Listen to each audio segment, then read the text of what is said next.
Social media पर बहुत सारी चीजें मिक्स मैच हो गई हैं और मैं देखती रहती हूँ आपस में ही लोग लड़ते झगड़ते रहते हैं, ये बेस्ट नहीं है मैं बेस्ट हूँ, या फिर इसने ऐसा किया उसने ऐसा किया। I know there are people जो अच्छा भी कर रहे हैं, बट समझिए sir, Rahu is not the culprit. Yes, Rahu आज के युग का राजा है, बट आप उन्हें कल्प्रिट नहीं बना सकते। ठीक है, उसे एस्ट्रोलॉजी में गुंडा पर्सनैलिटी कहा जाता है कि राहु भ्रम है।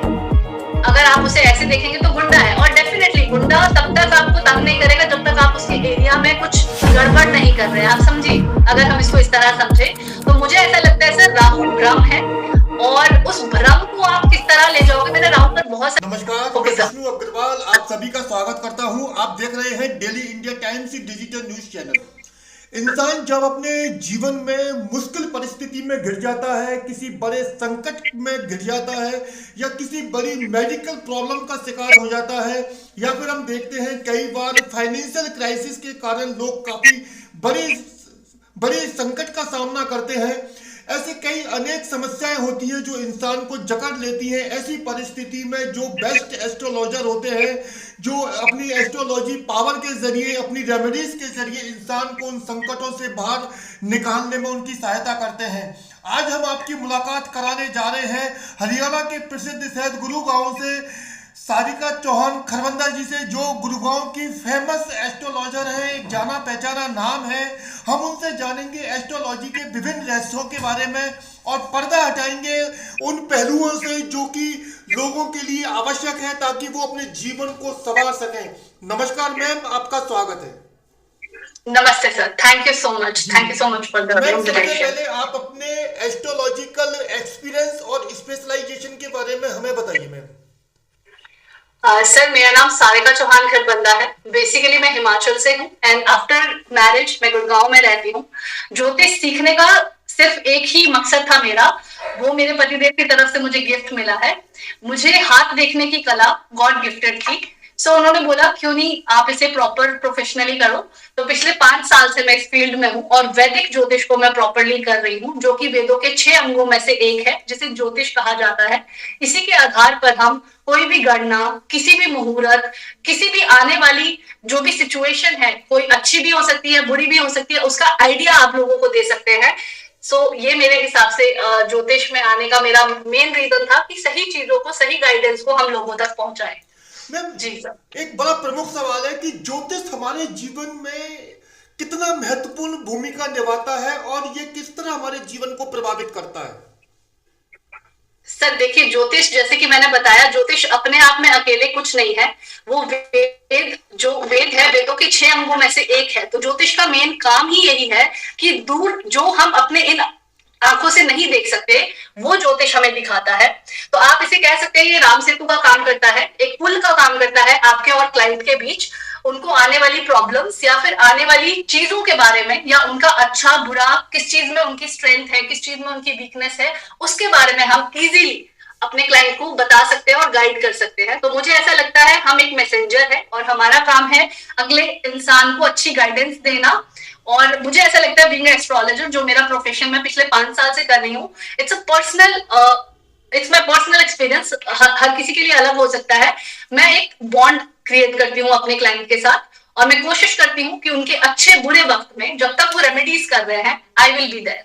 जी मैम, सर। आप हरियाणा के प्रमुख शहर गुरुग्राम से आते हैं। काफी चकाचौंध वाला शहर है। औद्योगिक और फाइनेंशियल दृष्टि से भारत में एक प्रमुख अपना स्थान रखता है। तो आपके पास में जो मैक्सिमम जो क्लाइंट लोकलिटी से आते हैं वो किस तरह की समस्याएं लेकर आते हैं आपके पास।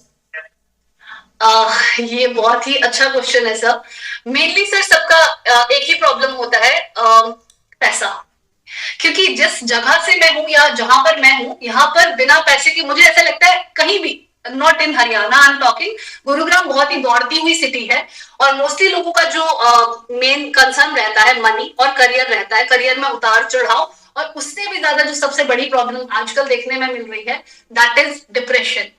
बहुत ज्यादा लोग, छोटे बच्चे खासकर, डिप्रेशन जैसी सिचुएशन के शिकार हो रहे हैं, और वो चार्ट में दिख भी जाता है किस रीजन से हो रहा है या फिर क्या है। तो हम कोशिश करते हैं कि उन्हें सही गाइडेंस दे।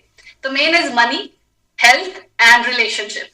मैम, ये एआई का दौर है। एआई ने पूरी तरह से कई जो प्रोफेशन है उनको पूरी तरह से हम कह सकते हैं कि एक तरह से अपनी पूरी तरह गिरफ्त में ले लिया है, और ज्योतिष भी एआई के प्रभाव से बच नहीं सका है। तो आपको क्या लगता है कि एआई का जो प्रभाव है वो कितना ज्योतिष को प्रभावित कर रहा है? सर, इस मामले में मैं क्या ही बोलूं। देखिए, मैं किसी को अच्छा बुरा नहीं कहूंगी। एआई जो भी कर रहा है अच्छे के लिए कर रहा है, बट आज के जमाने में भी, एआई के दौर में भी, मैं कोशिश करती हूँ कि अपना हैंड रिटन चार्ट प्रोवाइड करवाऊं। हाथों से लिखी हुई मैं कुंडली देती हूँ अभी भी। It's like hand written notes आप कह सकते हो मेरे चार्ट के, क्योंकि देखिए पीडीएफ हम इजीली, आजकल सॉफ्टवेयर है, ऐसा तो है नहीं सब बैठ के गणना करके एक एक पहले पुराने ऋषि मुनियों की तरह कर रहे हैं। No, we all are like educated, हम पढ़ाई कर रहे हैं और उस तरह से सॉफ्टवेयर आ चुके हैं, तो सब कुछ सॉफ्टवेयर पे है। बट उस चीज का, किसी भी प्रॉब्लम का सॉल्यूशन निकालना, वो एक एस्ट्रोलॉजर ही कर सकता है, जिसको उसकी जानकारी होगी, प्लैनेट क्या कह रहे हैं, राशियां क्या बता रही हैं, नक्षत्र आपको किस तरफ ले जा रहे हैं, वो एक एस्ट्रोलॉजर ही कर सकता है सर, जिसने प्रॉपर पढ़ाई की हो। और एआई अपनी जगह है सर, और एस्ट्रोलॉजर्स अपनी जगह। मैम, आपको जाना जाता है अपने हाथ के द्वारा कुंडली बनाने के लिए, तो मैं ये जानना चाहता हूँ मैम, टेक्निकल जमाना है, एआई का जमाना है, सोशल मीडिया का दौर है, गूगल प्ले पर काफी सारे एप्लीकेशन अवेलेबल हैं जो रेडीमेड कुंडली बनाकर देते हैं। तो मैम, आप जब हाथ के द्वारा किसी कुंडली का क्रिएशन करते हो तो किस तरह की खास तैयारी करनी पड़ती है? इट मीन ग्रह गोचर की जानकारी, और मतलब किस तरह की तैयारी करनी पड़ती है, कितना समय आपको लगता है, कितनी एनर्जी लगती है, इसके बारे में थोड़ा डिस्क्राइब करिए मैम। जी, सर, इसके पीछे थोड़ी सी छोटी स्टोरी है, हो सकता है मैं थोड़ा आपका टाइम यहाँ जी लूं। मैम, कोई बात मैंने नहीं। एस्ट्रोसेज के प्लेटफॉर्म पे भी काम किया है, अच्छे प्लेटफॉर्म पे भी काम किया है, जस्ट इसलिए कि मुझे लगा कि चलिए लेट्स ट्राई, प्रैक्टिस करनी होती है आपको भी जब आप शुरू शुरू में सीखते हैं। सो सबसे पहला काम, पता क्लाइंट क्या बोलते हैं, मैम जल्दी बताइए, जल्दी बताइए। And trust me, astrology is not all about जल्दी, क्योंकि अच्छे से अच्छा एस्ट्रोलॉजर भी जल्दी में गलती कर सकता है। This is what I believe. और मैं जो टाइम लेती हूँ सर, मैं प्रॉपर 1 से 1.5 घंटा लेती हूँ कुंडली बनाने में। प्रॉपर हम भी सॉफ्टवेयर पे ही देखते हैं, ऐसा नहीं है मैं कहीं और जाके देखती हूँ, सॉफ्टवेयर पे ही देखती हूँ, फिर आराम से बैठती हूँ। बहुत सारे चार्ट्स होते हैं सर देखने के लिए। इट्स नॉट ओनली 1 और 2 चार्ट, लगन चार्ट या फिर मून चार्ट नहीं होता जो हम क्लाइंट को दिखाते हैं, उसके अलावा भी बहुत सारे चार्ट्स होते हैं जिनको देखना पड़ता है, समझना पड़ता है, उसके बाद एक कुंडली का निर्माण होता है। बेसिकली मैं टारगेट करती हूँ आपकी लाइफ, आपका करियर, आपका हेल्थ, वेल्थ, रिलेशनशिप, ये 5 से 6 मेन पॉइंट होते हैं जिन पे हम टारगेट करते हैं। इसके अंदर आपका कोई भी क्वेश्चन होता है, कब, कैसे, कहाँ, फॉर एग्जाम्पल मेरा घर कब बनेगा या फिर मेरी शादी कब होगी, तो ये जो कब, कहाँ, कैसे वाले क्वेश्चन होते हैं, इसके लिए हमें बहुत डीप जाना होता है। और ओवरऑल आंसर निकालने के लिए आप किसी भी जो कंप्यूटराइज जनरेटेड कुंडली होगी उस पर आपको इस तरह के आंसर्स नहीं मिलेंगे। और जो हम रेमेडीज देते हैं, बेसिकली मैं कोशिश करती हूँ वो आपकी लाइफ टाइम रेमेडीज हो। ऐसा नहीं कि इस महीने ये कर ली, अगले महीने वो कर ली। हम वार्षिक दौर में इस तरह करते हैं, अगर हम वार्षिक कुंडली बनाते हैं किसी की, तो हम ऐसे करते हैं कि इस मंथ आप ये रेमेडीज कर लीजिए, नेक्स्ट मंथ आप ये कर लीजिए। वो डिपेंड करता है क्लाइंट को किस तरह करना है। बट मैं कोशिश करती हूँ जो रेमेडीज मैं देती हूँ, अपनी तरफ से मैं पूरी कोशिश करती हूँ, जब तक चार्ट को जरूरत नहीं है बहुत ज्यादा पूजा पाठ की, मैं उन्हें पूजा पाठ की तरफ नहीं भेजती। और मैं हमेशा उनसे रिक्वेस्ट करती हूँ कि कभी भी अगर पूजा पाठ करवाना है किसी प्रसिद्ध पंडित से या फिर किसी जानकार पंडित से जिनका उच्चारण बहुत शुद्ध हो, उन्हीं से करवाइएगा, किसी से भी नहीं करवाना है, क्योंकि फिर उस पूजा का कोई फायदा नहीं है। रेस्ट हम लोग, आपका कौन सा स्टोन आपके लिए बेस्ट है, कौन सा रुद्राक्ष आपके लिए बेस्ट है, न्यूमरोलॉजिकली भी मैं लोगों को बताती हूँ कौन से नंबर्स आपके लिए अच्छे हैं, कौन से डेज आपके लिए अच्छे हैं, नक्षत्र लॉर्ड, एवरीथिंग वो आपको मैं रिटर्न में देती हूँ। इसका मेन रीजन ये है कि मैं पर्सनल बॉन्डिंग क्रिएट करना चाहती हूँ अपने क्लाइंट के साथ। ऐसा नहीं है कि कुंडली बना ली और फिर bye bye, no, it's yes definitely हम लोग गृहस्थी वाले लोग हैं, और जो भी लोग ज्योतिष में आते हैं उन्हें कुछ ना कुछ एक मिनिमम या मैक्सिमम, जिसकी अपनी जैसी श्रद्धा, एक अमाउंट फिक्स करना पड़ता है। और ये 8वें घर की विद्या है, इसे फ्री में नहीं किया जाता। सो इसका रीजन यही है, मैं अपने क्लाइंट्स को ये बोलती हूँ, आपको ये हैंड रिटन चार्ट संभाल के रखना है। मुझे ऐसा लगता है कि दैट इज काइंड ऑफ मेरे काम की अगर आप वैल्यू करोगे तो मैं आपको लाइफ टाइम, आप मुझसे पूछो उसी चार्ट को दिखा के, मैं उनको फ्री कंसल्टेशन देती हूँ सर उसके बाद। या ये मेरा आपने सुंदर व्याख्या की। एक मेरा बड़ा महत्वपूर्ण सवाल है मैम, मैं आपसे जानना चाहता हूं, क्योंकि जो हमारे नॉर्थ इंडिया में जो ज्यादा चलन है वो पाराशरी एस्ट्रोलॉजी का है, लेकिन और साउथ इंडिया में केपी एस्ट्रोलॉजी को काफी महत्वपूर्ण माना जाता है।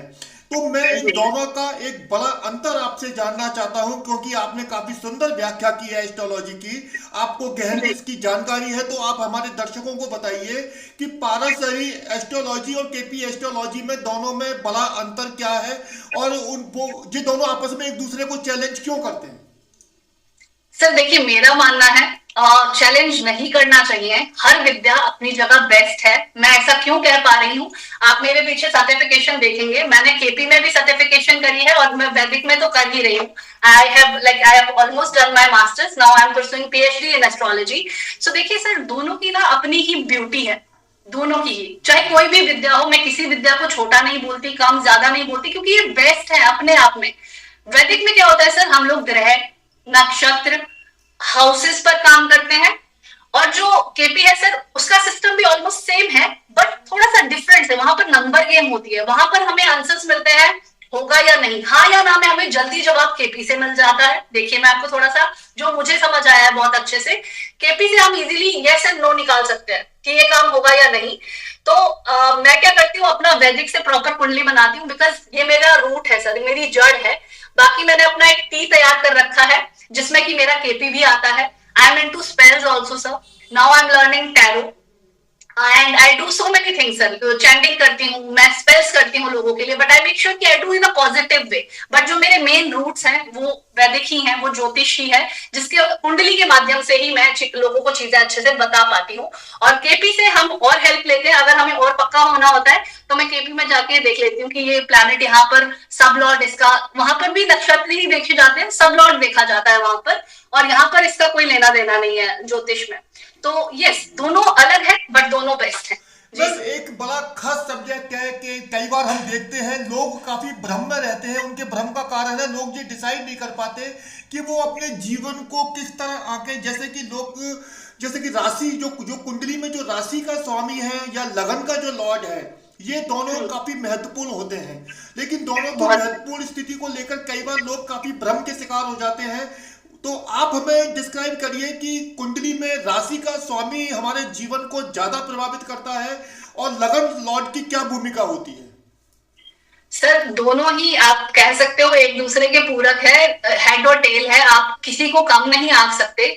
जो भी आपका लग्न होता है ना सर, उसका जो लॉर्ड है उसके जैसा आपका नेचर होगा, आपका स्वभाव होगा। मान लीजिए किसी का कन्या लगन है, 6 नंबर लिखा है आपके फर्स्ट हाउस में, तो उसके लॉर्ड बुध हो गए, तो ऐसा इंसान आपको हंसमुख मिलेगा, जॉली मिलेगा। द्वे स्वभाव राशि है ना, तो डिप्लोमेटिक भी मिलेगा, अच्छे से उसको हंसना बोलना रोना सब आता होगा। बट वही उसकी जो राशि गिनी जाएगी जहां पर उसका मून बैठा होगा। मून कहां पर बैठा है वो डिसाइड करता है आपकी राशि। तो मान लीजिए किसी का मून बैठ गया है 12 नंबर की राशि में, तो उसका जो राशि स्वामी होगा वो जुपिटर कहलाएगा। तो दोनों ही लॉर्ड यहाँ पर जुपिटर और जो मरकरी है यानी कि बुध, दोनों ही बहुत इंपॉर्टेंट रोल प्ले करते हैं उस इंसान के लिए। और उनकी स्थिति जरूर देखी जाती है कि वो कहाँ बैठे हैं, कैसे बैठे हैं, शुभ ग्रहों के साथ बैठे हैं, शुभ हाउसेस में बैठे हैं, या फिर 6, 8, 12 में तो नहीं बैठ गए। तो वो बहुत कुछ देखना होता है सर। कुंडली मुझे ऐसा लगता है जो आजकल ये मैंने जो जिस बड़े प्लेटफॉर्म पे मैं काम भी कर रहा था 3-4 महीने, छोड़ा भी सिर्फ इसीलिए मैंने उसे, क्योंकि जल्दी बताओ कुंडली जल्दी नहीं होती सर, और जिनको जल्दी होती है वो सीरियस नहीं होते अपनी लाइफ के लिए। That is what I believe sir.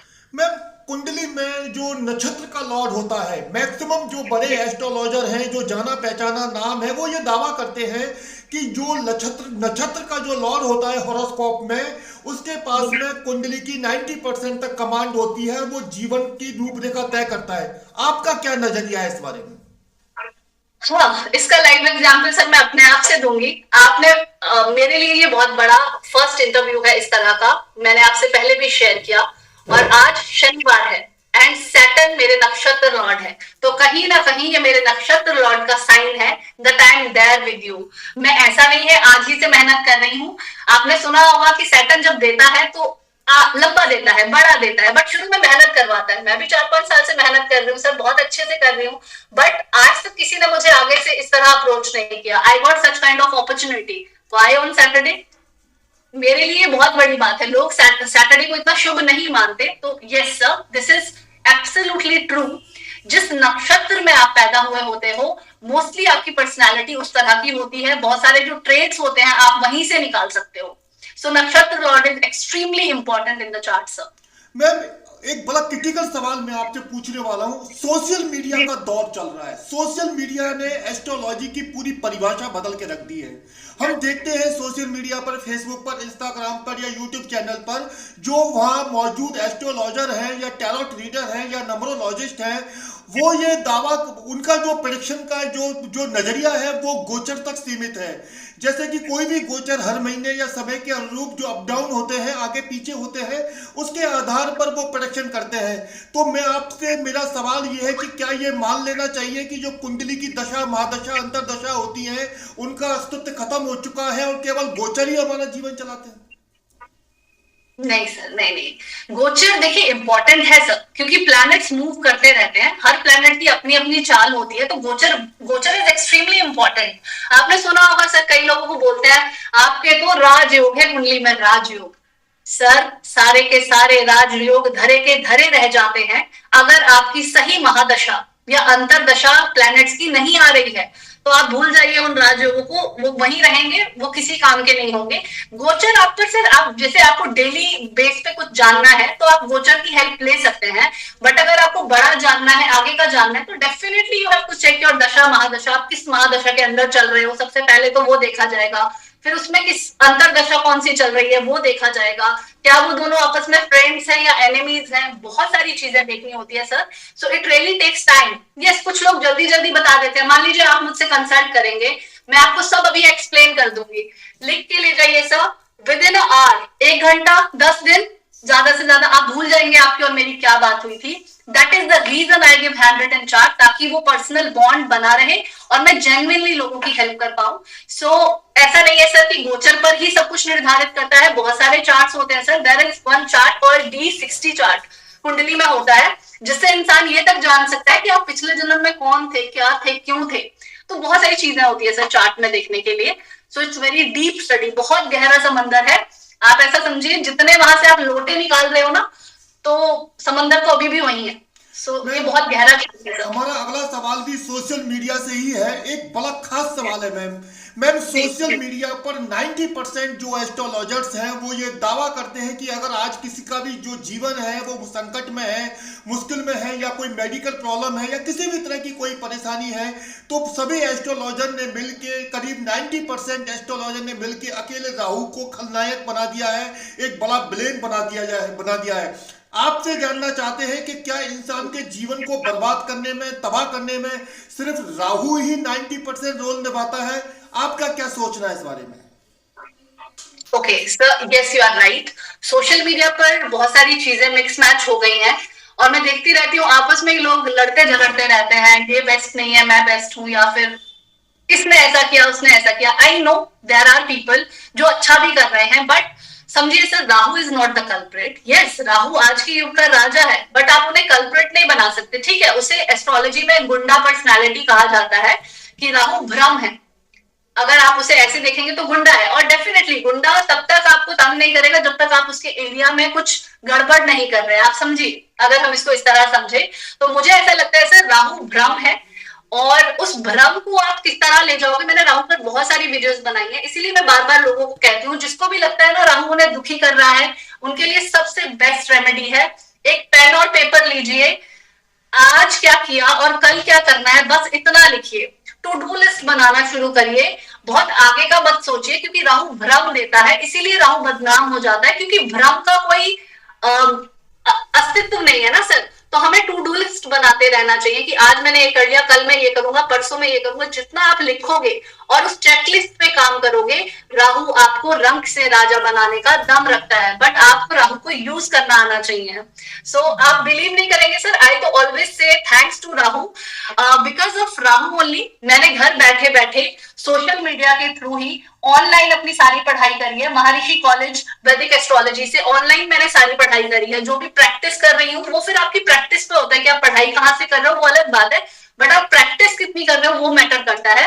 और मुझे जितने भी मेंटोर्स मिलते गए, घर आके तो कोई नहीं मिला, मैं भी किसी के घर जाके नहीं सीखा, बट राहु ने मुझे हेल्प किया।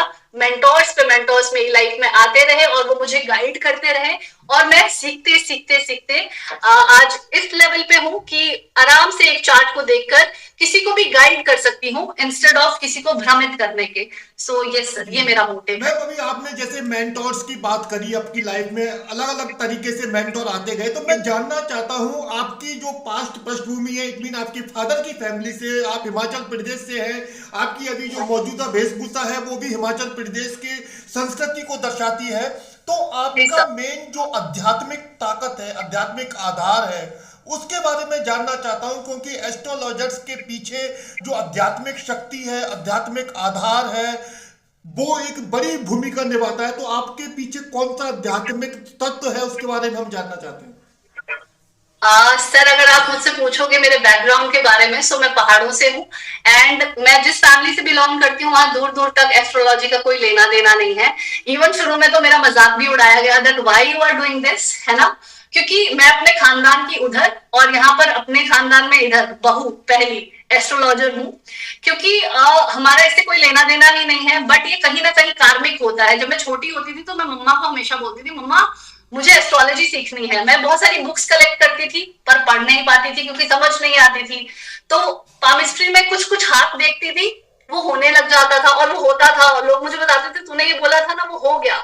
सो मुझे तब समझ नहीं आता था मेरे साथ क्या हो रहा है, but slowly and gradually once I got married, so जैसे ही मैं अपने पार्टनर से मिली जो मेरे पतिदेव हैं, he is very spiritual, touchwood, और उनकी जो स्पिरिचुअल जर्नी है, he is very good in reiki, वो रेकी मास्टर है, काफी अच्छी रेकी करते हैं, पूजा पाठ उनका प्रॉपर है। इतनी पूजा पाठ तो मैं अभी नहीं करती, ऑल्दो मैं पहाड़ों से हूँ, देवभूमि से हूँ। हम लोगों के ऐसे कहते थे मजाक में भी, कुछ हो जाए तो डॉक्टर के पास बाद में जाते हैं पहाड़ी लोग, भगवान जी के पास पहले पहुंच जाते हैं या पंडित जी के पास पहले पहुंच जाते हैं। सो हमारा ऐसा कोई बैकग्राउंड नहीं था, it's all because of my husband. उन्होंने मेरी हो सकता है काबिलियत को देखा, उन्होंने मेरी चीजों को समझा कि इसे पढ़ने का शौक है, तो एक एनिवर्सरी पर वो आए कुछ साल पहले और मुझे बोला ये लो तुम्हें पढ़ना है। जब मैंने खोल के देखा तो मेरे लिए इट वाज अ सरप्राइज कि क्या है।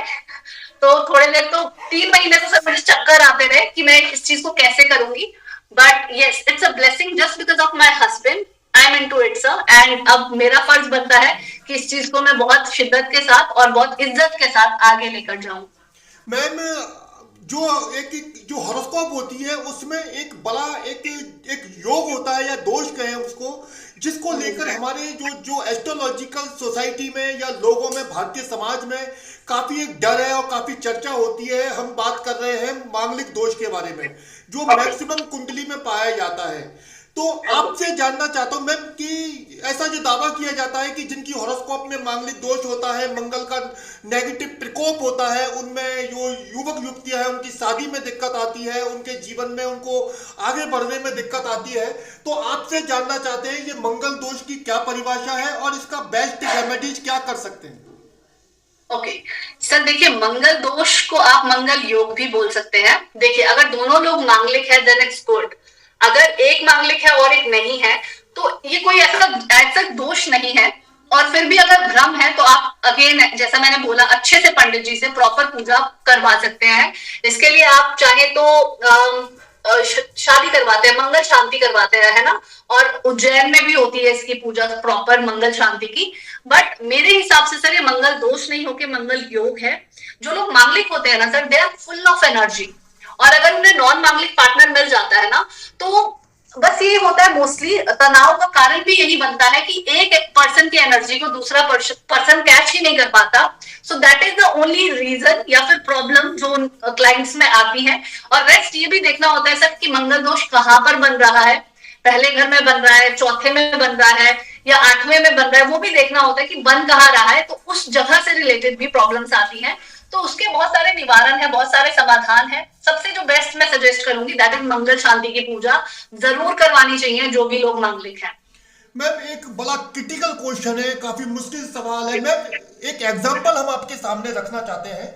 जैसे मान लीजिए किसी की तुला लगन की कुंडली है और उनके 10th हाउस में अगर चंद्र शनि का विष योग है या विष दोष है, तो इसमें देखा जाता है और ये दावे भी किए जाते हैं कि कैरियर वाइज इंसान को काफी स्ट्रगल करना पड़ता है, कई मुश्किल चैलेंजेस उनके सामने आते हैं, पारिवारिक जीवन में भी काफी लॉसेस होता है और माँ और बेटे के रिश्ते में भी काफी क्षति इसमें देखी गई है। तो इसके बारे में गहराई से हम चाहते हैं आप रहस्य से पर्दा उठाएं और एक बेस्ट रेमेडीज ऐसी बताएं ताकि जिनकी कुंडली में ये दोष है वो अपने जीवन को समृद्ध बना सकें। जी, बहुत ब्यूटीफुल क्वेश्चन पूछा सर। और ये इसे आप दोष कह सकते हैं सर, ये विष दोष कहलाता है। चाहे कोई भी लगन की कुंडली हो सर, और ये दोष कहीं भी क्यों ना बन रहा हो, ऐसे इंसान को आप बोल सकते हो आज के युग का मॉडर्न साधु। ये लोग धार्मिक भी होते हैं बट मानसिक रूप से इतने जल्दी परेशान हो जाते हैं, इन्हें इन्हें हर तरह की तिगड़म चलानी आती है। इमोशनली दे कैन मैनिपुलेट आपको अच्छे से कर सकते हैं। बहुत सारे इसके डिसएडवांटेजेस हैं। और मम्मा के साथ मोस्टली ये होता है कि थॉट्स नहीं मिलते, और इसकी बेस्ट रेमेडी भी यही है कि आपको माँ की ही सेवा करनी है। क्योंकि शनि महाराज से रिलेटेड कोई भी जब भी आपको प्रॉब्लम आए, ये विष्णु दोष की बात नहीं कर रही हूँ मैं, नॉर्मली भी कह रही हूँ, चंद्र और शनि से रिलेटेड कभी भी आपको कोई प्रॉब्लम आए, माँ के चरणों में गिर जाओ, माँ की सेवा करना शुरू कर दो। एंड रेस्ट आप भोलेनाथ की शरण ले सकते हो, भोलेनाथ पर जल चढ़ाना शुरू कर दीजिए। और सबसे जो बेस्ट ये लोग कर सकते हैं, यस, इवनिंग में मून लाइट में ये लोग वॉक कर सकते हैं, या थोड़ी देर चांद की रोशनी में बैठ सकते हैं। और इसकी एक बहुत प्यारी सी रेमेडी एक और है। ऐसे लोगों को ना सर बर्फ की शिवलिंग बनानी चाहिए। फ्रीजर में आप ग्लास में आप अच्छे से बर्फ का वो बना दीजिए शिवलिंग, और उसे अच्छे से किसी भी सैटरडे आप उसकी, या तो आप हर सैटरडे या वंस इन अ मंथ एक सैटरडे प्रॉपर पूजा कीजिए। ऐसा करने से भी ये दोष घटता है, यानी कि उससे आने वाली प्रॉब्लम्स कम होती है। क्योंकि देखिए सर, कुंडली में जो लोग ऐसे बोलते हैं ना कि हम आपकी दशा और दिशा पलट देंगे, ऐसा नहीं होता सर। जब आप रेमेडीज करना शुरू करते हैं, प्लैनेट्स एक्टिव होते हैं, तो चीजें अपने आप होनी शुरू हो जाती है सर। एक और हम आपको आपके सामने एक दोस्त से जुड़ा हुआ सवाल रखने वाले हैं, जिसकी हमारे भारतीय समाज में जो अक्सर देखा जाता है, खासकर गर्ल्स से जो जोड़ा जाता है कि उनके वैवाहिक जीवन में काफी दिक्कतें उनको फेस करनी पड़ती हैं। मैं बात कर रहा हूँ गुरु राहु के चांडाल योग के बारे में। अगर मैम किसी के 7th हाउस में गुरु राहु का चांडाल योग बन जाता है, चाहे वो लड़का हो या लड़की हो, तो देखते हैं कि उनकी मैरिड लाइफ या तो शादी नहीं हो पाती, और होती है तो काफी मुश्किल भरा जीवन रहता है। तो इसका क्या उपाय कर सकते हैं, और इसका आपके अकॉर्डिंग क्या इसका डिस्क्रिप्शन है, आप कैसे देखते हैं इसे? ओके सर, गुरु चांडाल दोष जब भी बनता है ना, ये गुरु और केतु के मिलने से भी इसको बोलते हैं, और गुरु और राहु के मिलने से और स्ट्रॉन्ग हो जाता है। इसमें क्या हो जाता है, अब आप खुद समझिए, एक देव गुरु है और एक गुंडा आदमी, अब वो दोनों कैसे एक दूसरे को समझेंगे? तो इसका जो सबसे मेन जो प्रॉब्लम आता है ना, इट्स नॉट ओनली वैवाहिक जीवन। ऐसे लोगों को आप देखोगे भ्रम की स्थिति का भी लेवल एक्सट्रीम होता है, मोटापा बहुत आ जाता है ऐसे लोगों में, वो चाह के भी वेट अपना कम नहीं कर पाते, चबी चबी से दिखेंगे आपको ऐसे लोग। तो जरूरी नहीं है सिर्फ मैरिज में प्रॉब्लम आए, अगेन हमें चार्ट देखना पड़ेगा कहाँ ये योग बन रहा है और किन प्लैनेट्स की इस पर दृष्टि है, या फिर ये कहाँ देख रहा है। जैसे आपने 7वां घर बोला मुझे, तो इनकी सीधी सीधी दृष्टि चली गई लगन पे, दोनों ही प्लैनेट्स की, है ना। तो अब इस केस में आप क्या करेंगे, सीधा सीधा आपके दिमाग पर दोनों का प्रभाव हो रहा है, तो आपके थॉट्स विचार हमेशा भ्रमित रहेंगे।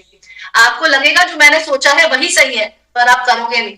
आप समझ रहे हैं? तो भ्रम की स्थिति का जो लेवल है, मेरे हिसाब से मैंने बहुत ज्यादा चार्ट्स में ये देखा है, एक तो स्टमक पे यानी कि टमी पे उनके रिजल्ट आता है, मोटापा आना शुरू हो जाता है। दूसरा, भ्रम की स्थिति इतनी स्ट्रांग हो जाती है कि वो लोग किसी की नहीं सुनते, थोड़े से जिद्दी हो जाते हैं, अड़ियल हो जाते हैं। इसकी बेस्ट रेमेडी सर डिपेंड करता है, अगर तो राहु का प्रभाव ज्यादा है, राहु स्ट्रॉन्ग है, तो उस केस में आप शिव जी को पकड़ लीजिए, है ना। और अगर जुपिटर का प्रभाव ज्यादा है, तो उस केस में आपको विष्णु जी को पकड़ना होता है। तो वो डिपेंड करता है, आप येलो तिलक लगा सकते हैं, हल्दी की माला से चैंटिंग स्टार्ट कर सकते हैं, है ना। और राहु के लिए तो आपको शिवलिंग पर जल चढ़ाना ही बेस्ट है। तो these are the simple small small remedies sir. आप छोटी छोटी रेमेडीज करेंगे, आप बड़े बड़े रिजल्ट्स अपनी लाइफ में पाएंगे, that is for sure. Ma'am, हम देख रहे हैं कि मौजूदा समय में जो शनि की ढैया है वो सिंह राशि और धनु राशि पर काफी तेजी से उसका इफेक्ट देखने को मिल रहा है, और हम देखते हैं कि काफी जो सिंह और धनु राशि के लोग हैं, काफी मुश्किल उनका जीवन है। तो उन लोगों के लिए आप अपनी बेस्ट क्या एडवाइस सजेस्ट करोगे जिससे कि उनकी ढैया का प्रभाव कम हो? देखिए सर, मैं जेन्युइनली लोगों को बोलूंगी, सैटर्न महाराज से डरना बंद कर दीजिए।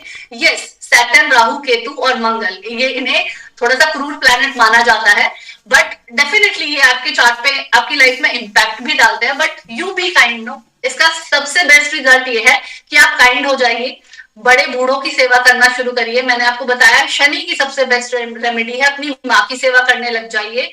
और जितने भी बुजुर्गों के आश्रम होते हैं ना, वृद्धाश्रम, वहां सेवा करना आप चालू कर दीजिए। चाहे किसी की साढ़े साती हो, चाहे मीन राशि की हो, मेष की हो, कुंभ की हो, सबके अलग अलग चरण चल रहे हैं। और चाहे ढैया वाले लोग हो, मेरे कहने से एक अच्छा सा 7 मुखी रुद्राक्ष पहनकर आप हमेशा उसे अपने से टच करके रखिएगा। बस रात को सोते वक्त आपको उसको उतारना है। 7 मुखी रुद्राक्ष आपको जो बेनिफिट देगा ना, इस ढैया को काटने में या फिर इस साढ़े साती को काटने में, थोड़ा सा लेजीनेस का प्रभाव ज्यादा बढ़ता है सर, जब भी हम शनि की ढैया या फिर साढ़े साती में आते हैं। मैं खुद हूँ मैं साढ़े साती में चल रही हूँ, तो यस, उसके प्रभाव आते हैं सर। कभी आप बहुत लेजी हो जाते हो, दिमाग आपका बोलेगा काम करना है, बट शरीर नहीं करेगा। तो उसके लिए यस, रेमेडीज हमें करते रहना चाहिए, जो मैंने छोटी छोटी बताई। नहीं कुछ होता तो 7 मुखी रुद्राक्ष दी बेस्ट। जी मैम, सर। क्योंकि आप एस्ट्रोलॉजिस्ट भी हैं, साथ में न्यूमरोलॉजी की भी आपको जानकारी है, तो एक थोड़ा देश दुनिया से जुड़ा सवाल है कि जो 2025 का साल था, हमने देखा कि भारत देश के लिए काफी मुश्किल वाला साबित हुआ था। कई दुर्घटना, आतंकवादी घटनाएं देखने को मिली। तो आपसे जानना चाहते हैं, क्योंकि ये दावा किया जा रहा है कि 2026 का जो साल है उसका जो मूलांक है वो 1 है और सूर्य भगवान का ये साल है। तो ये यस सर। सभी राशियों के लिए आपके नजरिए से कैसा रहेगा, और खासकर हमारे देश के लिए कैसा रहेगा? सर देखिए, राजा का साल है, नंबर 1 का साल है, ये सबके लिए अपॉर्चुनिटीज लाएगा। कोई भी राशि वाला इस बात को सुन रहा है ना मेरी, trust me, you just have to ready and grab the opportunity. क्योंकि सन है, राजा है, अपॉर्चुनिटीज के साथ आएगा। वो आप पे है, आपको उसको लेना है या नहीं लेना है। चाहे साढ़े साथी वालों की बात करें, लेजीनेस का लेवल हाई होगा, अपॉर्चुनिटी आएगी भी, लेने से पहले 100 बार सोचोगे। जैसे कि सर, कल मैं ही आपसे बात कर रही थी, सर पता नहीं होगा मुझसे, नहीं होगा। See I want to be honest sir, मैं कोई ऐसे नहीं, दो तरह की बातें नहीं करूंगी। So I was also nervous, पता नहीं मुझसे होगा या नहीं होगा। Then I took a strong decision. Opportunity आगे से आई है तो मुझे लेनी चाहिए। So this is the only thing. और ये साल बहुत अच्छा रहने वाला है सर। हर चीज आप देखेंगे, मेटल का साल हम इसको बोल सकते हैं। मेटल की प्राइसेस बहुत हाई जाएंगे। आप देख भी रहे होंगे, सोना चांदी हो गया, तांबा हो गया, कुछ भी आप देखिए बढ़ ही रहा है। और बस हाँ, इतना मैं यहाँ पे हिंट जरूर दूंगी, सोने की बाजू पकड़ लीजिए पर चांदी को कस के मत पकड़िएगा। सो ये एक छोटा सा हिंट है उन लोगों के लिए जो इन्वेस्टमेंट कर रहे हैं। तो करिए, बाकी आपकी अपनी समझ है। बट सोना तो डेफिनेटली आपको लाकर देगा, बट चांदी में बहुत ज्यादा मत घुसिए। That is all I can say. Copper को आप फिर थोड़ा होल्ड कर सकते हैं। मैम, जी सर। जैसे जैसे कि आपने 2026 की बात करी, मैं जानना चाहता हूँ मैम कि सभी राशियों के लिए, सभी 12 राशियों के लिए एक बेस्ट रेमेडी हम चाहते हैं आप दे, ताकि उनके जीवन में संकट, दुख, बाधाएं, हेल्थ हेल्थ इश्यूज खत्म हो जाए और उनके जीवन में खुशहाली आए। तो बेस्ट रेमेडीज 2026 में सभी को जनरली क्या करना चाहिए? सर देखिए, सबसे बेस्ट रेमेडी, सन का साल है, सूर्य जल दीजिए, जो कि सबसे बेस्ट और कॉमन है। बट मेक श्योर करिएगा जो वो जल आप गिराएंगे ना, उसको किसी गमले में गिराइएगा। और जो जल जहां पर आपका वो गीला होगा गमले में, वहां से मिट्टी उठाकर तिलक करना शुरू कर दीजिए आप। इससे बेस्ट रेमेडी इस साल की आपके लिए कुछ नहीं होगी। रिजल्ट मार्वेलस आएंगे, आप सोच भी नहीं सकते। हर महीने पूर्णिमा आती है, एक गंगा जल की बोतल रेडी कर लीजिए। और जब आप नहा लें पूरा, हर अमावस्या के दिन, हर महीने आएगी ना वो, तो आप क्या करिए, स्प्रे बॉटल से प्रॉपर अपने पे स्प्रे करिए। गंगा स्नान भी हो जाएगा और आपके बॉडी से वो पानी बाथरूम में भी नहीं जाएगा। हम गंगा जी की भी रिस्पेक्ट कर पाएंगे। सो ये 2 रेमेडीज आप कर लीजिए इस साल। आप देखिए, नेम, फेम और जो सक्सेस है चल कर आएगी आपके पास। मैम, आपको पावरफुल रेमेडीज और स्पेल के लिए भी जाना जाता है, तो कुछ ऐसी जो जो जनरल समस्याएं हैं जिनके उपाय हर आदमी, चाहे वो फीमेल हो, जेंट्स हो, बच्चे हो, सभी जानना चाहते हैं, क्योंकि जीवन के किसी ना किसी मोड़ पर सभी अपने जीवन में संकटों का सामना कर रहे हैं। मैम, जैसे भी आपने पूर्णमासी की बात करी, पूर्णिमा की बात करी, हम जानना चाहते हो मैम, पूर्णिमा का जो दिन होता है, ये दिन बड़ा खास दिन होता है। चंद्रमा के साथ साथ माता लक्ष्मी और विष्णु भगवान और महादेव से इस दिन को जोड़, इसका संस्कृति के अनुसार महत्व क्या है, और कोई खास मैम, कोई खास उपाय इसके लिए क्या करें ताकि उनके जीवन में उन्नति हो लोगों की? ओके सर, देखिए, पूर्णिमा की सबसे जो ब्यूटीफुल चीज है, हम बहुत डीप नहीं जाके उस मून को ही देख लीजिए आप, उस मून लाइट को अगर ले पाए ना उस दिन, तो उससे बेस्ट कुछ भी नहीं है।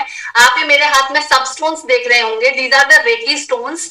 और ये जो स्टोन्स होते हैं ना, इन्हें कोई भी पहन सकता है। जैसे आपने बोला कि हम ऐसा क्या कर सकते हैं कि सारी प्रॉब्लम सॉल्व हो जाए, तो ये स्टोन डिफरेंट डिफरेंट कलर्स में आते हैं और डिफरेंट डिफरेंट प्रॉब्लम के सॉल्यूशन के लिए आते हैं। तो कोई भी इन्हें पहन सकता है। जैसे हम रुद्राक्ष पहनते हैं या फिर कोई भी पूजा पाठ करते हैं, तो उसमें कुछ नियम होते हैं, इसके कोई नियम नहीं होते सब। और इनको आप क्या कर सकते हैं, पूर्णिमा के दिन कटोरी में, कांच की कटोरी में रख के आप इसे मूनलाइट में रख दीजिए, ये अपने आप चार्ज हो जाएंगे और आप इन्हें दोबारा यूज कर सकते हैं। मतलब हर महीने आपको ऐसे ही करना है। और जो सबसे बेस्ट स्पेल्स की आपने बात की, स्पेल्स मैं कभी करूं या ना करूं, बट पूर्णिमा के दिन मैं जरूर स्पेल करती हूँ। और अगर मुझसे कोई क्लाइंट स्पेल करवाते हैं, आई मेक श्योर कि मैं उनकी कुंडली पहले देखूं कि वो सही मकसद से स्पेल करवा रहे हैं या नहीं। इस तरह के काम मैं तो एटलीस्ट नहीं करती कि मेरा ये चला गया है वो ला दो, मेरी गर्लफ्रेंड भाग गई है उसे ला दो, ये काम मैं नहीं करती। बट जेन्युइन अगर मुझे लगता है कि किसी को मेरी जरूरत है, वहां मैं स्पेल्स करती हूँ। और इस स्पेल्स के जो रिजल्ट्स आते हैं सर, वो भी डिफरेंट ही होते हैं।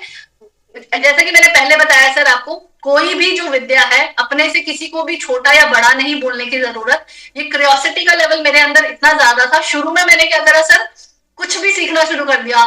जाहिर है, you have to pay and you have to get the information. तो मैंने बहुत अपनी पढ़ाई पे स्पेंड किया, बट अब मैं बहुत नॉलेज के साथ धीरे धीरे हर चीज सीख रही हूँ और अपने आप को एक प्रॉपर टी बना रही हूँ।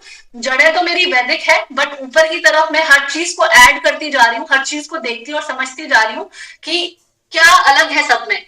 बट अगर आप जेन्युइनली सर इसका आंसर लेंगे ना मुझसे, जो मुझे अभी तक समझ आया है, it's all the one universe, one God and आपकी इंट्यूशन। आप किस इंट्यूशन से काम कर रहे हैं, आपको रिजल्ट्स भी उसी तरह के आएंगे। आप जो सोचोगे वही आपको मिलेगा। सो ये सत्य है। एक मैम, एक और खास सवाल हम आपके सामने रख रहे हैं मैम। कई बच्चे होते हैं अमावस्या पर जिनका जन्म होता है मैम, ये देखने को मिला है, कई कई ग्रंथों में भरा पड़ा हुआ है कि अमावस्या पर जिनका जन्म होता है उनके जीवन में भी काफी अंधकार होता है, जीवन में काफी संघर्ष होता है, मुश्किलों का सामना करना पड़ता है। तो आपको क्या लगता है कि क्या अमावस्या पे जन्मे बच्चे सिर्फ दुख भरा जीवन जीते हैं? और अगर ऐसा है तो आप उनको क्या रेमेडी सजेस्ट करेंगे? ऐसा बिल्कुल भी नहीं है। बिल्कुल भी ऐसा सोचना बंद कर दीजिए। मुझे ऐसा लगता है लोगों ने अपना व्यापार चलाने के लिए इन छोटी छोटी चीजों को आधार बना लिया है, विच इज वेरी रॉन्ग। अगर किसी को लगता है आपका जन्म अमावस्या पे हुआ है और आपको लग रहा है ऑब्स्टिकल आ रहे हैं, देखिए इट्स लाइफ। लाइफ किसी की भी स्मूथ नहीं चलती, अप्स एंड डाउन सबकी लाइफ में आते हैं। बट किसी स्पेसिफिक एक दोष को या फिर किसी एक योग को पकड़ के आप पूरी लाइफ या फिर सबके लिए सेम प्रेडिक्ट नहीं कर सकते। तो यस, अलग अलग कुंडली में अलग अलग प्रॉब्लम्स होती हैं। जैसे किसी के लिए गुरु किसी के लिए काल सर्प दोष से प्रॉब्लम होगी, किसी को बहुत ज्यादा गुरु चांडाल दोष से प्रॉब्लम हो रही होगी, किसी को विष दोष से प्रॉब्लम हो रही होगी। यस, वो होता है, बट वो सबके लिए सेम नहीं होता। अगर आपको फिर भी मन में वहम है और ऐसा लगता है, भोलेनाथ की शरण में चले जाइए, उससे बड़ी शरण कोई नहीं है। और साथ ही गणेश जी का आप हाथ पकड़ लीजिए। गणेश अमावस्या के दिन जितने भी लोग जन्मे हैं, अगर उन्हें लगता है कोई रेमेडी करनी है, गणेश भगवान की आराधना करना शुरू कर दीजिए। मैम, एक बड़ा जनरल सवाल है। कई लोग आज के दौर में हमने देखा है कई नकारात्मक परिस्थितियों का शिकार हैं, कई काली ऊर्जाओं के शिकार हैं, नेगेटिविटी जैसे उनके जीवन में कूट कूट के भरी रहती है।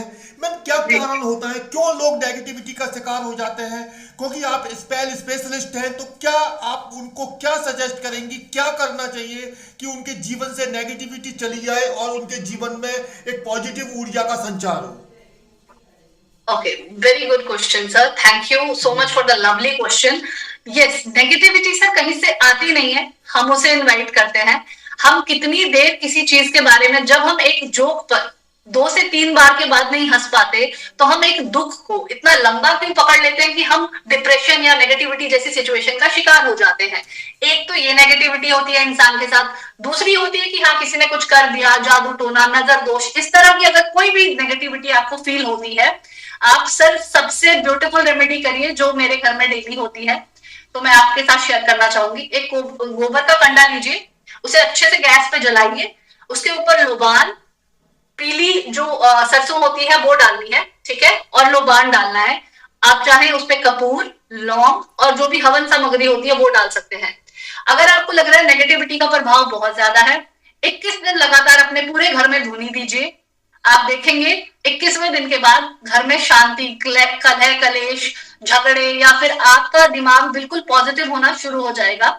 और अगर आपसे डेली नहीं होता तो कम से कम हर सैटरडे गोबर के कंडे पे लोबान और पीली सरसों तो आपको डालनी ही डालनी है। आप जब पीली सरसों को देखेंगे ना सर, नॉर्मली वो जल जाती है, बट अगर नेगेटिविटी का लेवल ज्यादा होगा ना तो वो बहुत जोर जोर से चटकेगी, ऐसे गिरेगी इधर उधर, तो उससे भी हमें आइडिया हो जाता है कि किस लेवल की नेगेटिविटी है।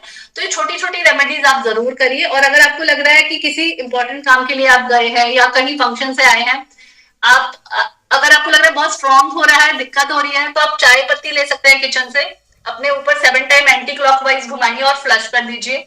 अगर छोटे बच्चे हैं तो नमक लीजिए, एंटी क्लॉकवाइज घुमाइए और फ्लश कर दीजिए। So these are the small small remedies जो हम अपने घर से ही नेगेटिविटी को दूर कर सकते हैं। और नहीं तो मिर्ची तो जिंदाबाद, मिर्ची तो मम्मा हमारी बचपन से जलाती है ना, मिर्ची का धुआं दे दो। वो क्या होता है, कई बार बच्चे मिर्ची का धुआं नहीं ले पाते, तो आप नमक से कर सकते हैं। बहुत ही ब्यूटीफुल रेमेडी है sir. Ma'am, extra marital affair, इसका नाम सुनकर ही कई लोगों के माथे पर बल पड़ जाते हैं। हमने कई कई परिवारों को, कई कपल को इससे जूझते देखा है। कौन सा वो प्रमुख ग्रह होता है हमारी हॉरोस्कोप में जो एक इस पूरी पोजीशन को क्रिएट करने के लिए जिम्मेदार होता है, और क्या ऐसा उपाय करें कि जो जो जो पति पत्नी की बॉन्डिंग को मजबूत करे? मजबूत बनाए। ओके सर, देखिए किसी भी ग्रह पर जाने से पहले मेरा सिर्फ इतना ही कहना है सभी लोगों से, please start respecting each other first. ये घोर कलयुग में हमने एंट्री ले ली है, सबसे पहली जो चीज इंसान के रिलेशनशिप से जा रही है वो है रिस्पेक्ट। प्यार तो आप भूल ही जाइए, प्यार तो वो 4 दिन का ही होता है। देखिए आप भी कभी भी, कोई भी आपका पार्टनर, जब आप किसी से शादी करते हो, आप कितना दिन उस प्यार के दम पर चलोगे? रिस्पेक्ट जब तक आपके रिलेशन में नहीं है ना सर, कोई फायदा नहीं है। बहुत सारे प्लैनेट्स इसके लिए देखे जाते हैं। मेन होते हैं जो शादी के कारक, वो होते हैं वीनस यानी कि शुक्र, जुपिटर यानी कि गुरु। आप बिलीव नहीं करेंगे सर, देव गुरु, गुरु जिसका उच्च का हो या अच्छा हो चार्ट में, वो लोग तक के भी एक्स्ट्रा मैरिटल अफेयर हो रहे हैं आजकल। और अगर किसी का वीनस खराब है, वीनस 6, 8, 12 में है, या फिर कुछ ऐसी चार्ट में ऐसी प्लैनेटरी पोजीशन बनी हुई है कि अफेयर होना ही होना है, 5वें और 7वें का कनेक्शन है लॉर्ड्स का, एंड दे आर इन 6, 8 और 12th हाउस में है, तो बहुत सारे ऐसे योग होते हैं, कॉम्बिनेशन होते हैं जिससे ये ऐसी चीजें बनती है। वो हम देख के बता देते हैं क्लाइंट को, डिपेंड करता है कि कहाँ तक हमें बताना है और कहाँ तक उनको रोकना है, समझाना है, क्योंकि आप सारी चीजें एकदम से सबके आगे नहीं बोल सकते। तो मेरा ये मानना है सर, किसी के आजकल आजकल तो ऐसा हो गया कि चार्ट में सिचुएशन नहीं भी होती है ना, तब भी चीजें हो रही है। तो मेरा सिर्फ एक ही रिक्वेस्ट है लोगों से कि आप प्लीज एक दूसरे को रिस्पेक्ट करना स्टार्ट करिए। आपकी कुंडली भी अच्छी हो जाएगी और आपकी जिंदगी भी अच्छी हो जाएगी। अगर फिर भी आपको लगता है कि अपने रूम में एक मिठास लानी है, आप रोज क्वार्ट्ज को यूज कर सकते हैं। This is rose quartz sir, pink colour का स्टोन होता है। आप चाहे तो ब्रेसलेट फॉर्म में पहन सकते हैं, नहीं तो आप अपने रूम में एक इसका प्रॉपर स्टोन भी आता है, वो रख सकते हैं। और वो नहीं होता तो एक स्प्रे बॉटल लीजिए गुलाब जल की, और रोज अपने रूम में सोने से पहले गुलाब जल की स्प्रे करना स्टार्ट कर दीजिए।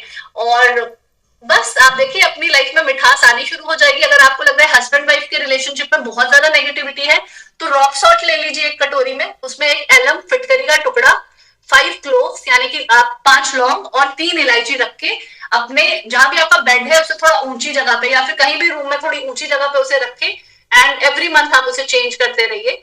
आपकी लाइफ में नेगेटिविटी का इम्पैक्ट कम हो जाएगा। And main thing is respect sir, किसी भी चीज से ऊपर इज्जत है जी। मैम, एक और खास सवाल है। मैम, कई बार हम देखते हैं कई बड़े इंटेलिजेंट बच्चे होते हैं, वो काफी अच्छे मार्क्स लेके आते हैं, लेकिन सडन क्योंकि सोशल मीडिया का दौर चल रहा है और बच्चे भी सोशल मीडिया के इस प्रकोप से बच नहीं पाए हैं, तो मैम अचानक जो बच्चे इंटेलिजेंट होते हैं वो सोशल मीडिया के इफेक्शन में आके उनकी पढ़ाई में कमजोरी सामने आने लगती है, और कई बार वो अपने जो पढ़ाई से उनका मन उचटता है। तो ऐसे बच्चों के लिए और उनके पेरेंट्स के लिए आप क्या एडवाइस सजेस्ट करोगे ताकि उनके बच्चे लगातार अच्छे नंबर लेके आते रहें? ओके सर, इसके रीजन तो देखिए बहुत सारे हैं। ये जो भी हमारा एस्ट्रोलॉजी पे बात हो रही है उससे डिफरेंट है कि बच्चे क्यों पढ़ाई से हटके सोशल मीडिया की तरफ आ रहे हैं। Because as I said starting में ही, हर कोई आज के वक्त में मनी माइंडेड हो रखा है। अगर फिर भी आपको लग रहा है मेरा बच्चा बहुत परेशान है कर रहा है, या तंग हो रहे हो आप बच्चे की वजह से, तो सबसे बेस्ट जो उपाय है वो है पांचमुखी रुद्राक्ष। आप बच्चे को पहना दीजिए। अगर छोटा है तो बहुत अच्छी बात है, बड़ा है तो देखो थोड़ा सुनने सुनने में वक्त लग सकता है, उसके लिए फिर आप सबस्टोन का सहारा ले सकते हैं। बट छोटे बच्चा है तो चांदी की चेन में आप उसे पांचमुखी रुद्राक्ष पहना दीजिए, नहीं तो लाल धागे में पहनाइए। बच्चों में काफी उनका गुस्सा, उतावलापन या फिर चिड़चिड़ाहट उनकी काफी कम हो जाती है। ये सबसे बेस्ट और जेन्युइन रेमेडी है सर जो मैं दे सकती हूँ। नहीं तो अगर आपको लग रहा है बच्चा बिल्कुल ही जिद्दी हो रखा है, बिल्कुल ही हमारी बात नहीं मान रहा, तो एक सूत का धागा आता है सर व्हाइट कलर का। बच्चे की जितनी हाइट है उतनी हाइट का धागा लेकर उसकी 7 बत्ती बनानी है। थोड़ा मोटा दिया बनेगा, बड़ा दिया लेना है एवरी सैटरडे। यानी कि मैं बोलूंगी मिनिमम 7 सैटरडे तो आपको करना ही पड़ेगा। वो दिया बच्चे के हाथ से जलवाना है प्रॉपर, है ना, शनिदेव से शांति की। पीपल के पेड़ के नीचे वो जला सके तो बहुत बढ़िया, क्योंकि देखिए क्या होता है सर, पीपल के पेड़ के नीचे शनि का वास होता है, साथ ही हमारे विष्णु जी का भी वास वही है, कृष्णा जी का भी वही वास है। तो आप ये काम कर सकते हैं, बच्चे से प्रॉपर उस दिए को जलवाइए और एक छोटा सा घी का दिया भी साथ में जलवाइए। आप देखिए बच्चा अपने आप शांत और काम होने लग जाएगा। मैम, कई बार जब कोई व्यक्ति परेशान अवस्था में एस्ट्रोलॉजर्स के पास जाता है तो मैक्सिमम ये एस्ट्रोलॉजर उनकी कुंडली देखकर जो सबसे पहला जो दोष, जो सबसे पहला जो कारण उस व्यक्ति के सामने रखते हैं वो होता है पितृदोष। मैम, ये पितृदोष का कुंडली के अनुसार कैसे डिस्क्राइब होता है कि किसी व्यक्ति की लाइफ में पितृदोष है जिसके कारण जीवन में अनेक अनेक मोड़ पर समस्याएं आ रही हैं, और अगर वो पितृदोष रियल में है तो उसका क्या बेस्ट उपाय, मंत्र या हवन किस तरह से करना चाहिए कि वो पितृदोष शांत हो जाए? सर पितृदोष जेन्युइन है। ये इतना जेन्युइन है कि अगर आपकी आज के टाइम में अगर आपकी कुंडली में भी पितृदोष नहीं है ना सर, तो भी आपकी लाइफ में पितृदोष का प्रकोप होगा। क्यों? आज हम लोग इतने मॉडर्न हो गए हैं, इतने एडवांस हो गए, हम चीजों को सही से कर भी नहीं रहे हैं। हम जो मरण क्रिया होती है प्रॉपर, उसको भी हम आजकल काफी लोग हैं जो अच्छे से नहीं करते हैं चीजों को, तो उसकी वजह से भी ये चीजें होती है। कुंडली में बहुत सारे प्लैनेट को देखा जाता है। राहु इसमें मेन है। अगर राहु आपके 5वें 9वें घर में बैठा है तो आप बोल सकते हैं कि आपके चार्ट में पितृ दोष है। बट बिना पितृ दोष के भी आजकल सब कोई को मैं कह सकती हूँ कि हर कोई पितृ दोष का शिकार हो रखा है। इसके छोटे छोटे साइंस आपको दिखने लगेंगे सर। एकदम से आपको जो घर में अच्छे से रहते हैं कलह कलेश शुरू होने लग जाएगी। खाने में आपको बाल दिखने लग जाएंगे अपने आप। किसी का भी बाल, स्पेशली उस इंसान के थाली में बाल ज्यादा आएगा जो पूजा पाठ ज्यादा करता होगा, या फिर जिसने घर की जिम्मेदारियां ज्यादा ले रखी होगी, उसको ये साइंस ज्यादा दिखेंगे। क्योंकि पितृ बात करते हैं, और मुझे ऐसा लगता है जिस दिन पूर्णिमा होती है उस दिन हमारे पितृ बैठे होते हैं हमें ब्लेसिंग देने के लिए।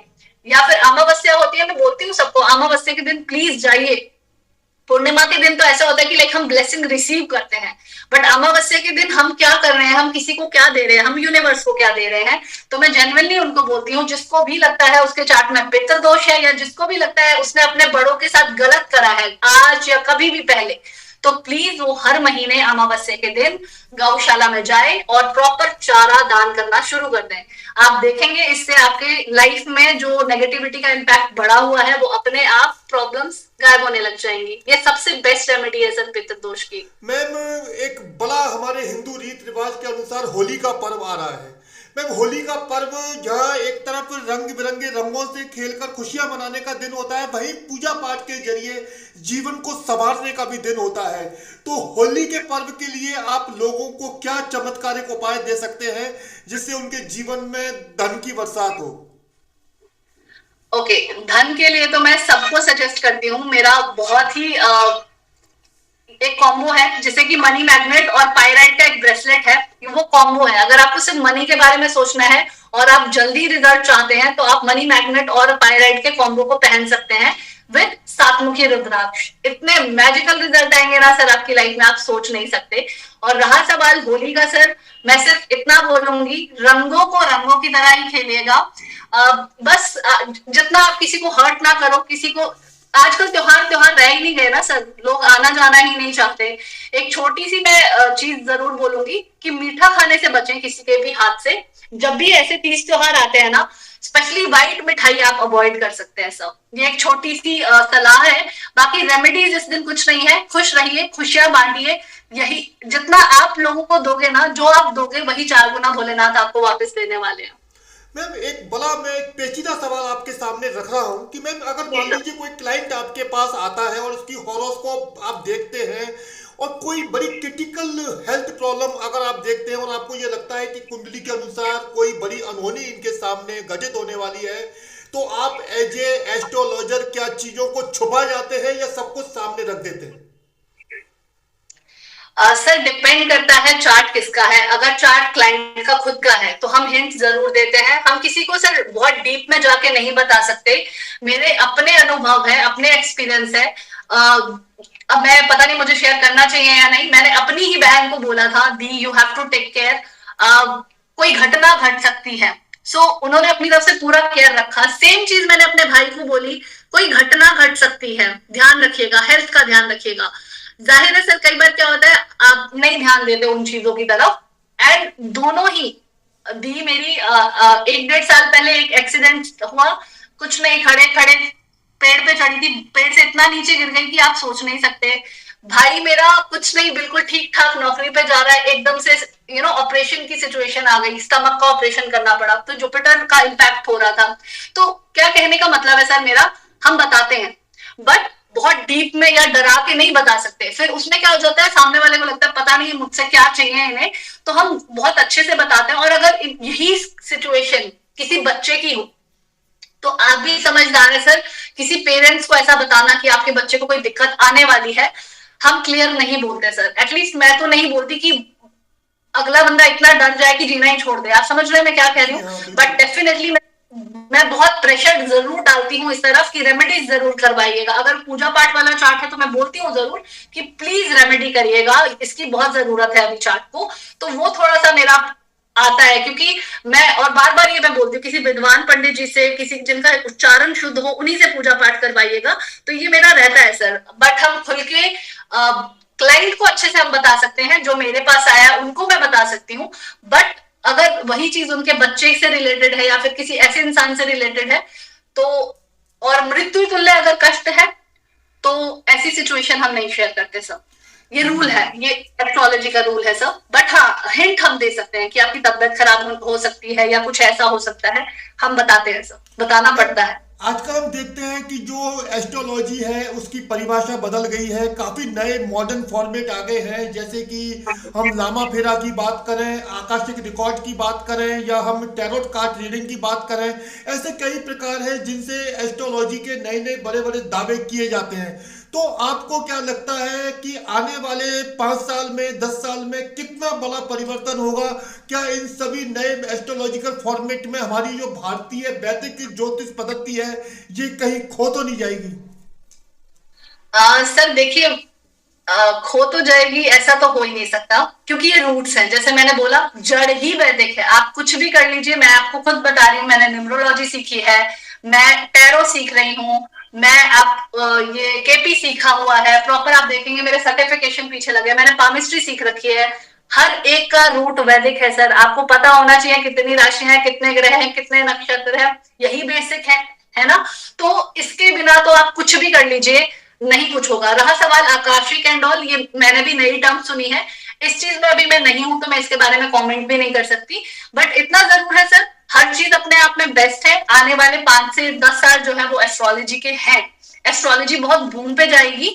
और मेरा बस ये मानना है सर, जितने भी एस्ट्रोलॉजर हैं, आपस में लड़ने के बजाय अपनी नॉलेज को इंक्रीज करिए और अपना जनरली आप हेल्प करिए लोगों की, ताकि लोग उन्हें एक सही डायरेक्शन मिले। ये मार्गदर्शन की विद्या है सर, सिर्फ पैसा कमाने की विद्या नहीं है। तो मेरा सिर्फ सभी से अनुरोध यही रहेगा, एक दूसरे के साथ मिलकर चलिए, एक दूसरे को खींचकर मत चलिए। क्योंकि बहुत ज्यादा हो रहा है ये भी आजकल सोशल मीडिया पे, एक दूसरे को ही खींचा जा रहा है कि मैं बेस्ट हूँ, मैं बेस्ट हूँ। जैसा मैंने स्टार्टिंग में बताया था, मुझे ऐसा लगता है सर, विद्या सब बेस्ट है एज लॉन्ग एज आप किसी के भले के लिए कर रहे हो। मैम, अब हमारा जी जो आपसे एक सवाल है, ये किसी इसको हिंदू मुस्लिम सिख ईसाई के सब्जेक्ट में ना देखा जाए, क्योंकि आप एक जी एस्ट्रोलॉजर हैं, इसलिए हम जी आपसे ये सवाल कर रहे हैं। मैम, हमारा जो धर्म है, एक एक मानवता के नाते, इंसानियत के नाते, जो हमारी धर्म की व्यवस्था है, चाहे हम हिंदू हैं, मुसलमान हैं, सिख हैं, ईसाई हैं, कोई भी धर्म के हों, क्या किस जी तरह एक व्यक्ति को अपने जीवन में धर्मानुसार अपने जीवन शैली को प्रॉपर वे में आगे बढ़ाना चाहिए? सर, मुझे ऐसा लगता है धर्म से बड़ा कुछ नहीं है। आपको भगवान ने जो धर्म दिया है उसकी रिस्पेक्ट करिए, क्योंकि मैं बहुत रिस्पेक्ट करती हूँ मेरे क्लाइंट्स की, जो भी मेरे पास आते हैं। जैसे कि मैंने बताया, अब मैं रुद्राक्ष किसी सिख भाई को या किसी मुस्लिम भाई को सजेस्ट नहीं कर सकती, ठीक है। तो मुझे ध्यान रखना होगा कि मैं, अगर मेरे पास वो मदद लेने आए हैं तो मैं उन्हें क्या दे सकती हूँ। यहाँ पर हेल्प कर पाते हैं, वास्तु की रेमेडीज यहाँ काम आती है उनके लिए, या फिर रेकी की रेमेडीज काम आती है, और ये सब स्टोन्स भी काम आते हैं सर, क्योंकि इन्हें कोई भी पहन सकता है, जैसे मैंने पहले बताया। बट अगर कोई हिंदू है और नॉर्मल हर चीज को मानते हैं, तो डेफिनेटली हम रुद्राक्ष सजेस्ट करते हैं, पूजा पाठ सजेस्ट करते हैं। तो मुझे ऐसे लगता है सर, अपने सिद्धांतों पर जरूर चलना चाहिए। जो आपका धर्म है, जो आपका धर्म कहता है, उसका पालन करो। और सबसे बड़ा धर्म यही है कि अपने माँ बाप की सेवा करो। इससे बड़ा मुझे नहीं लगता सर कोई भी चीज हो सकती है। भगवान भी तभी खुश होते हैं जब हमारे माँ बाप खुश होते हैं, और अपने धर्म से बड़ा कोई धर्म नहीं है। सो अगर मैं हिंदू धर्म में जन्मी हूँ, तो मुझे उस चीज का बहुत प्राउड है, बहुत प्राउड है सर। एक मैम, मेरा आपसे आखिरी सवाल है मैम, क्योंकि आपने काफी बेस्ट तरीके से अपने रिप्लाई दिए हैं। लोगों थैंक यू सो मच उन सर। लोगों को आप, उन लोगों के लिए जो जो कि ज्योतिष की जानकारी से वंचित हैं, जो इनके पास में उनकी जन्म कुंडली नहीं है, जिनके पास में कोई साधन नहीं है, मैं चाहता हूं कि आप ऐसे लोगों को ध्यान में रखते हुए उनको मोटिवेट करने के लिए, उनके जीवन में सुख समृद्धि, धन धान्य की उनके जीवन में भी प्राप्ति हो, और जब वो आपके इंटरव्यू को देखें तो उनको ये सुविधा प्राप्त हो। तो आप ऐसे लोगों को 5 प्रमुख टिप्स ऐसे दीजिए, 5 ऐसी रेमेडीज उनको लिए, मिराकल रेमेडीज मैं चाहता हूं कि आप उनको बताइए, जो उनके धन को बढ़ाए, उनके शरीर को स्वस्थ रखे, उनके रोजगार को बढ़ाए, कैरियर की समस्याएं दूर हो, रिश्ते उनके सही बने रहें। ओके, ठीक है सर। अगर आप चाह रहे हैं कि मैं कुछ रेमेडीज बताऊं, तो सबसे पहली मेरी जो रेमेडी होगी, अगर किसी को अपने बारे में नहीं पता, कम से कम हमें ये तो पता है कि हमारे माँ बाप कौन है, उनके चरण छूना शुरू कर दीजिए। अगर नहीं छूते हो तो कम से कम ग्रेटिट्यूड इस लेवल का देना शुरू कर दीजिए कि वो आपसे खुश होने लग जाए। कहा जाता है, जब भी हमारे माँ बाप हमसे खुश होते हैं ना, भगवान हमसे सबसे ज्यादा खुश होते हैं, क्योंकि जो माँ बाप है सर, वो सूर्य और चंद्र के कारक है। सो सबसे पहला ये कि अपने माँ बाप की सेवा करिए, उनको जताए। जब हम अपने पार्टनर को इतना प्यार जताते हैं, तो हम अपने माँ बाप को क्यों जताना भूल जाते हैं। सो एक तो आप ये करिए। सबसे बेस्ट रेमेडी है, ये सन का साल है और सन की ही रेमेडी बता रही हूँ, क्योंकि सन हो चाहे सैटर्न हो, सबको अपने माँ बाप से प्यार है। और जो लोग राहु से भी डरते हैं, उनके लिए भी बता दो, उन्हें भी अपनी माँ से प्यार है। तो माँ की सेवा करो, पिता की सेवा करो, पिता का रिगार्ड करो। इससे ऊपर कोई रेमेडी नहीं है। पैसे के लिए आप क्या कर सकते हैं सर, जैसे मैंने पहले भी बताया, आप पायराइड और मनी मैग्नेट का कॉम्बो ले सकते हैं। और अगर आप रुद्राक्ष पहनते हैं तो 7 मुखी रुद्राक्ष ले लीजिए, आप सॉर्टेड है। 21 डेज में इसके मैजिकल रिजल्ट आते हैं। वो फिर पर्सन टू पर्सन डिपेंड करता है। और तीसरी जो मनी के लिए मैं रेमेडी बताऊंगी, दैट इज, आप क्या कर सकते हैं, जो सिनेमन पाउडर होता है ना, दालचीनी का पाउडर, उसे हर महीने सर 1 तारीख को अपने दरवाजे पे आइए, खड़े हो जाइए दहलीज पे, और अपने हाथ में उसे डाल के फूंक मार के अपने घर की तरफ अंदर आना शुरू करिए। ट्रस्ट मी सर, ये रेमेडी काम करती है, बहुत अच्छे से करती है। और अगर आपको लग रहा है नेगेटिविटी का प्रभाव बहुत ज्यादा है, और आप घर से किसी इंपॉर्टेंट काम के लिए अगर आप बाहर जा रहे हैं, तो आप क्या कर सकते हैं, 7 काली मिर्च आप ले सकते हैं, और उसे अपनी दहलीज पर रखिए, और अपनी दहलीज को हमेशा चूम कर जाना चाहिए सर। जब भी आप घर से निकलो ना, it's a beautiful remedy for all. अपनी दहलीज को चूम कर जाइए, और अगर किसी इंपॉर्टेंट काम के लिए निकल रहे हैं, तो उन काली मिर्चों को दबाकर आगे जाइए, पीछे मुड़ के नहीं देखना है। फिर आपका जो भी काम होगा वो बनेगा ही बनेगा। So these are the like few remedies sir, जो हर कोई अपनी लाइफ में ऐड कर सकता है। आपने सुना गुड़गांव की प्रसिद्ध जानी मानी नाम पे फेमस एस्ट्रोलॉजर सारिका चौहान खरबंदा को। उन्होंने हमारे सभी सवालों के काफी बेबाक तरीके से, काफी सुलझे तरीके से उन्होंने जवाब दिए। चाहे कुंडली के गंभीर दोष हो, उनके बारे में उन्होंने काफी काफी मिराकल रेमेडीज लोगों को प्रोवाइड कराई और ज्योतिष के कई रहस्यों से उन्होंने पर्दा उठाते हुए लोगों को सचेत किया कि वो किस तरह से पूजा पाठ के द्वारा, एक अच्छे पूजा पाठ के द्वारा, विद्वान के द्वारा, पूजा पाठ के द्वारा अपने जीवन को सुख समृद्धिशाली बना सकते हैं। So ma'am, thank you very much again ma'am, thanks lots, आपने अपना कीमती समय हमें दिया, इसके लिए thank you very much ma'am. Thank you so much, sir. Thanks to you. Thanks for the wonderful opportunity. And it's my humble request कि आप इस इंटरव्यू के बाद मुझे अपने डिटेल्स भेजेंगे and I will give you the handwritten chart within 1 or 2 days. और फिर ये लाइफ टाइम कनेक्शन हम हमेशा बनाए रखेंगे sir. Thank you so much. Okay, thank you ma'am, thank you lots. God bless you, sir. Thank you so much.